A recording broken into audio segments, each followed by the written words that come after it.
இந்த வழியாக நடந்து போகிறதே ஒரு த்ரில்லிங்கான எக்ஸ்பீரியன்ஸ். சூப்பராக இருக்குது. ஃபுல்லாக அடர்ந்த காடு. ஃபால்ஸ் சத்தம் வர கேட்குது. அந்த ஃபால்ஸில் தான் நாங்கள் இப்போ குளிக்கலான்னு போயின்னு இருக்கோம். ஃபால்ஸை உங்களுக்கு காட்டுறேன்.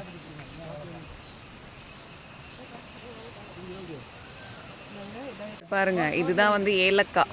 ஏலக்காய் வந்து பச்சையாக இருக்கும்போது இப்படி தான் இருக்கும். ஏலக்காய் வாசனை. இப்போ ஃபால்ஸை நெருங்கிட்டோம். தண்ணி பாருங்கள், சலசலன்னு தண்ணி போதில்ல. இந்த சத்தம் சூப்பராக இருக்குது காலையில் இந்த சத்தத்தை கேட்குறதுக்கு. இப்போ மூணாருக்கு வந்து நாங்கள் ட்ரிப் வந்திருக்கோம்ல, அது பக்கத்தில் வந்து 20 ஏக்கர்னு ஒரு இடம் இருக்குது. அங்கே வந்து ஒரு ஹோம் ஸ்டேயில் தங்கியிருக்கோம். அந்த ஹோம் ஸ்டே பக்கத்தில் இந்த மல்லிகயம்னு ஒரு ஃபால்ஸ் இருக்குது. இந்த மல்லிகயம் ஃபால்ஸ் வந்து இந்த காட்டுக்கு நடுவில் இருக்குது. இங்கே நாங்கள் இப்போ குளிக்க போகிறோம். இன்னும் ஃப்ரெஷ்ஷான வாட்டர், மழை தண்ணி வந்து அருவியாக வருது. வாங்க